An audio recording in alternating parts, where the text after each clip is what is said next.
You know when you're on a train or maybe in a car and you look out the window Yeah. and the fence posts right beside you are just a blur, like whoosh, gone. Uh-huh. But the mountains way off seem to barely move. Exactly. That weird effect. It happens all the time, but it's kind of a little puzzle, right? It is. And today, for this deep dive, we're actually going to unpack that. Okay, good. What's the science behind that train window thing? Well, the core idea is something called motion parallax. Ocean parallax. Okay. It's a really key way our brain figures out depth, how far away things are, especially when we're the ones moving. Got it. So we've looked into some like visual perception explanations, a bit of the geometry behind it. Yep, and some really cool examples. The mission today is basically to get our heads around motion parallax, why it happens, and maybe discover it's more important than we think without, getting bogged down in jargon. Sounds good. So motion parallax, let's define it again. Simply put, yeah, it's just that thing. Closer objects appear to move across our vision faster than distant objects when we're moving. And you said it works with just one eye. That's right, it's a monocular cue. You don't need stereo vision for this one. Okay, so it's about apparent speed. Is it anything like, the Doppler effect? Like an ambulance siren changing pitch? Ah, good question. No, it's different. Doppler's about the frequency of waves like sound or light changing because the source is moving towards or away from you. Think redshift in space or that siren sound. Right. Motion parallax is purely visual, about the angle of view changing and the apparent speed across our visual field, not wave frequency. Okay, clear distinction. Has this been understood for a while, this parallax thing? Oh, yeah. Way back, Helmholtz talked about how apparent speed relates to distance. And later, James Gibson did a lot of work on optic flow, how the whole visual world seems to stream around us when we move. Motion parallax is a huge part of that flow. So the core question then, Mhm. why do closer things seem faster? It really boils down to the change in viewing angle. As we move, say, down the road, our viewpoint is constantly shifting. Okay. Now, for an object right next to us, even a small movement on our part causes a big change in the angle between us and that object. Like if I try to keep my eye on a fence post right next to the car, my eyes have to swing fast. Exactly. You have to shift your gaze much more rapidly or turn your head faster compared to tracking, say, a distant mountain. So the angle changes more quickly for close things. Precisely. We call that higher angular velocity. More change in angle per second equals faster apparent movement across your vision. Over the same bit of travel, that nearby object sweeps through a much wider angle from your perspective. Okay, that makes sense. So the total change in angle, the angular displacement, is bigger for near things too. Yep. Bigger change over time. Think of drawing lines from your eyes to the object at the start and end of your movement. For the near object, those lines form a much wider V shape than for the distant one. And how does where I'm actually looking affect this, like my focus point?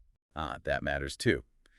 Generally, things closer than your focus point seem to move backward relative to it. Right, like the guardrail rushing back. And things beyond your focus point seem to move forward with you relative to that point. The brain is processing all this, how your eyes track things, how images move on your retina to sort out the distances. Wow. Okay, so it's not just some visual glitch. This parallax thing is actually fundamental for seeing in 3D. Absolutely vital. Especially, as we said, because it's monocular. Think about animals with eyes on the sides of their heads. They rely heavily on this. Because they don't have much overlapping vision like us. Exactly. And it's important for us, too, especially when things are far away and binocular cues get weaker. The brain sees this gradient of speeds fast nearby, slow far off, and interprets that pattern as depth. And it works alongside other cues, like perspective, things getting smaller. Yes, it all integrates. Occlusion, texture gradients, known size. Parallax is one piece of the puzzle. And the cool thing is, we generate it ourselves just by moving. Even small head movements help. Like pigeons bobbing their heads. Are they doing that for parallax? That's thought to be a big reason, yeah. Actively creating those angle changes to judge distance better. And our brains process this incredibly fast. So, beyond the train or car, Yeah. where else does this top up? The finger test. Yeah, hold your finger up, close one eye, move your head side to side. Your finger jumps way more against the background than distant objects do. Yeah. Classic motion parallax. Okay. But think bigger, much bigger. Astronomy. Astronomy. How does looking at fence posts relate to stars? It's the same principle. Stellar parallax. We measure distances to nearby stars using it. No way. How? The observer's movement isn't you walking, it's the Earth orbiting the sun. Hmm. So we observe a nearby star's position against very distant background stars. Oh, Then we wait 6 months when Earth is on the other side of its orbit, a huge baseline shift, like 300 million kilometers. right. Massive viewpoint change. And we measure how much that nearby star appears to have shifted against the background. The closer the star, the bigger the shift, the parallax angle. Same geometry as the train window, just cosmic scale.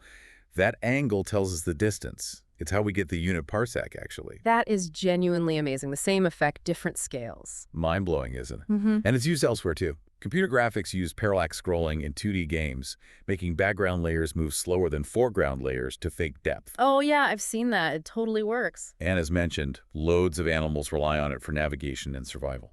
So let's wrap this up. That train window effect, it's motion parallax. Yep. Closer things seem faster because our movement causes a bigger, faster change in our viewing angle to them compared to distant things. Key ingredients.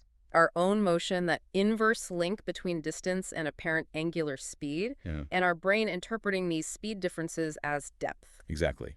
A fundamental monocular depth cue, super important, works from fence posts to stars. Okay, so here's something for you, the listener, to chew on. Now that you understand motion parallax. Where else are you going to notice it? Maybe driving, walking, even just looking around a room while moving your head slightly. And what does spotting it tell you about the incredible constant work your brain is doing just to build the solid 3D world you experience?